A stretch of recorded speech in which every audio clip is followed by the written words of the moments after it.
हमने अपने पिताजी से पूछा, हमने कहा पिताजी ये बताइए कि कलयुग कब आएगा? तो कहने लगे जब कोई यादव ब्राह्मणों पर टिप्पणी करना शुरू कर दे। ताली बजा दीजिए एक बार, मैं शुरू हो जाऊं। टिप्पणी की क्या बात है, भुवन मोहिनी के पास बैठा था तो ऐसा लग रहा था जैसे लक्ष्मी जी अपने वाहन के साथ विराजमान है, और ये तो लक्ष्मी जी की कृपा है जो वाहन पे नहीं बैठी है, वरना मनोहर भैया के पास एक फोटो इसका भी लगाना पड़ता। अब मैं आपके विषय में तो कुछ कह नहीं सकता हूँ, कहना भी मत। आप हमारे उत्तर तेरे को सुन, ये बागर विधानसभा या 52 गांव यादवों के हैं, अगर एक एक टप्पू भी कोई ने मारा तो तेरा अस्थि कलश जरूर घुमाना पड़ेगा। उत्तर प्रदेश में भी यादव जी का कवि सम्मेलन जल्दी होने वाला है, योगी जी की सरकार है। और तू ये भी समझ ले, मैं वो यादव नहीं हूँ जो लखनऊ और पटना में पाए जाते हैं।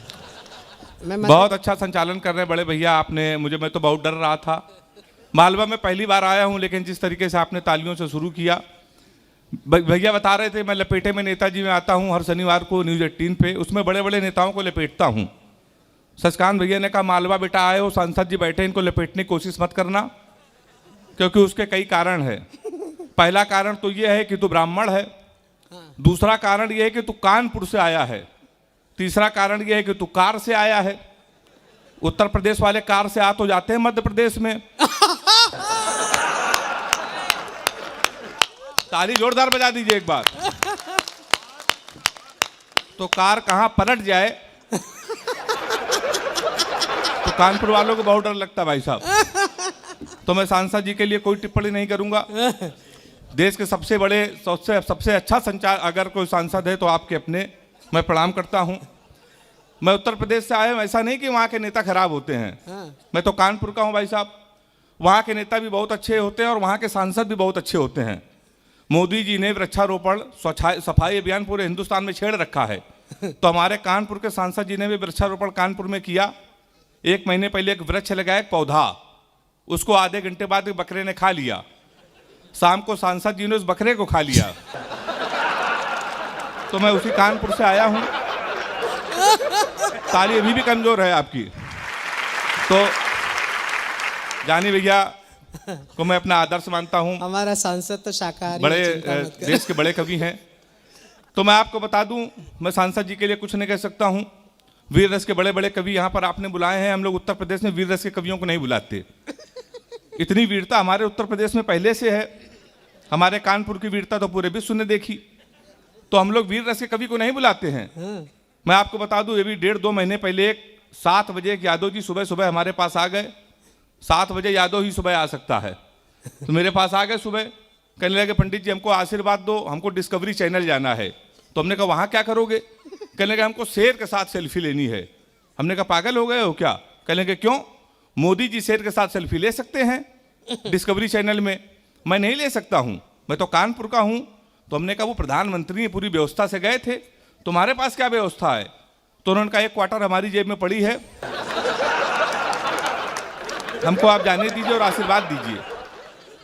आपको सही बता रहा हूँ, यादव जी गए डिस्कवरी चैनल और उन्होंने शेर के साथ सेल्फी डाली। वो सेल्फी बहुत वायरल हुई, सच्ची घटना, उन्होंने शेर के साथ सेल्फी डाली। 15 मार्च को उन यादव जी की याद में कानपुर में कवि सम्मेलन है,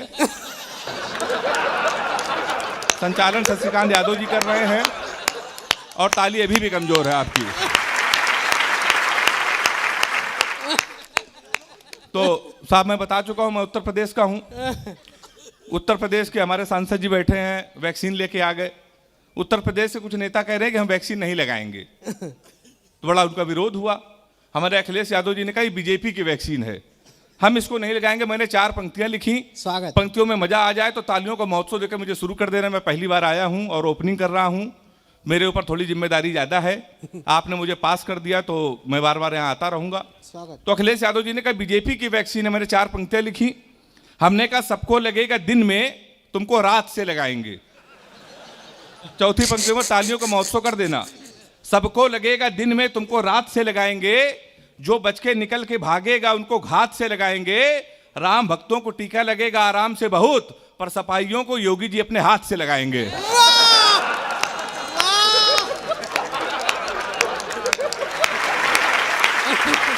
सफाइयों को योगी जी अपने हाथ से लगाएंगे। शशिकांत भैया बता रहे हैं कि कोरोना में बड़ा परिवर्तन हो गया। लोग आरोप लगा रहे कोरोना में कुछ नहीं हुआ, ट्रंप हार गया कोरोना में। लोग बता रहे कि बीजेपी की वजह से हारा। बीजेपी की वजह से नहीं हारा, मैं कारण आपको बता रहा हूं, वो कांग्रेस की वजह से हारा है। अच्छा। क्योंकि जब ट्रंप इंडिया आया था तो मोदी जी ने ट्रंप को 3 बंदर दिखाए थे आपको। तो कांग्रेस वालों ने प्रेस कॉन्फ्रेंस किया, कहने लगे हम मोदी जी से बहुत नाराज हैं। तो लोगों ने कहा आप नाराज क्यों हो? तो उन्होंने कहा 3 बंदर तो दिखा दिए, हमारा वाला क्यों नहीं दिखाया? ताली जोरदार बजाइए एक बार। तो इसीलिए ट्रंप निपट गए साहब। वो इमरान खान कहने लगा हम कश्मीर के विषय में मध्यस्थता करेंगे। तो हमने कहा मोदी जी इस काम के लिए है तो तुम मध्यस्थता क्यों करोगे भाई, हमारा मसला है कश्मीर, तुम क्यों करोगे? मैंने 4 पंक्तियां लिखी, चौथी पंक्तियों में मुझे शुरू कर देना। हमने कहा इमरान ज्यादा बोलोगे तो तुम्हारी दस्तार चली जाएगी, सर की पगड़ी। हमने कहा इमरान ज्यादा बोलोगे तुम्हारी दस्तार चली जाएगी, गोली चली इधर तो उस पार चली जाएगी। हमारे घर के मसले में तुम अम्मा ना बनो, अमित शाह को भेजेंगे तुम्हारी सरकार चली जाएगी। अमित शाह को भेजेंगे तुम्हारी सरकार चली जाएगी। तो आप समझ गए होंगे मैं पक्का उत्तर प्रदेश वाला हूं। मैं एक स्कूल में पढ़ाता हूं। कोई हास्य कभी टीचर हो जाए तो बच्चे का भविष्य आप समझ सकते हैं। हमने अपने स्कूल के एक बच्चे से पूछा, हमने कहा बेटा ये बताओ 1 किलो रुई और 1 किलो लोहा, दोनों में भारी क्या होगा? उसने कहा मास्टर साहब लोहा भारी होगा।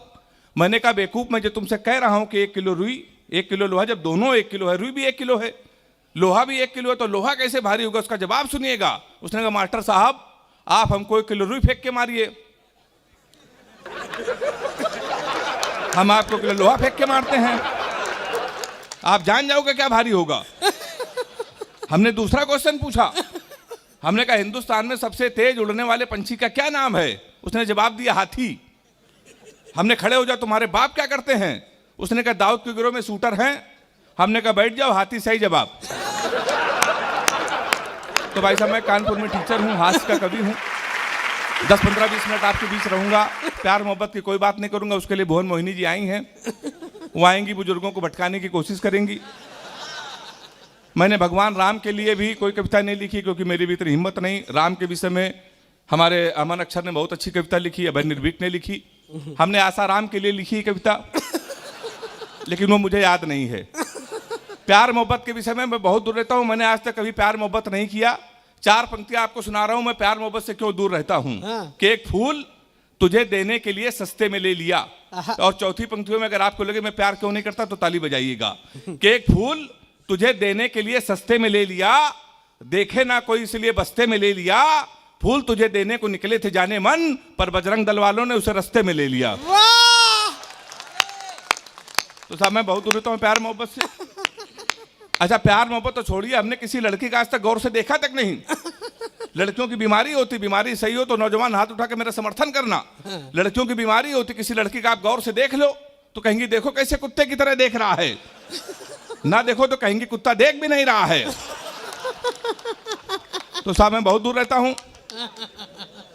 ये हमारे शशिकांत भैया हैं, कल का यार ये प्यार मोहब्बत से दूर क्यों रहते हो, श्रृंगार से भागते क्यों हो? ये बात मयंक की टीम को बहुत अच्छी लगी। तो मैं युवा मोर्चा वालों को तो ऐसे भी अच्छी लगेगी। तो मैं प्यार मोहब्बत के विषय में बहुत दूर रहता हूँ। शशिकांत भैया मुझसे पूछते हैं यार ये तुम लड़कियों से भागते क्यों, प्यार मोहब्बत के विषय में दूर क्यों रहते हो? मैं मालवा पहली बार आया हूँ।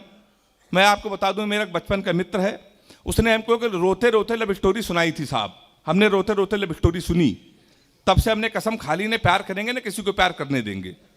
वो लव स्टोरी हम पूरे मालवा को सुना देना, किसी की हिम्मत हो तो प्यार करके दिखा देना, मेरा चैलेंज है। वो लव स्टोरी कुछ इस तरीके की है, जब हम 3 साल के थे तब वो पैदा हुई थी। हम कक्षा 2 में आए, वो KG में आई। हम 5 में आए, वो 4 में आई।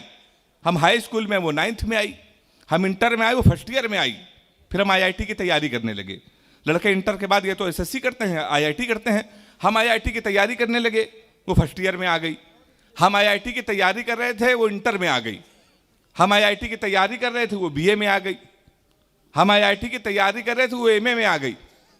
हम IIT की तैयारी कर रहे थे, उसने B.Ed कर लिया। हम IIT की तैयारी कर रहे थे, उसने M.Ed कर लिया। हम IIT की तैयारी कर रहे थे, उसने MPhil कर ली। हम IIT की तैयारी कर रहे थे, उसने PhD कर ली। हम IIT की तैयारी कर रहे थे, प्रोफेसर बन गई। शनिवार को उसकी शादी, इतवार को हमारा IIT का पेपर है।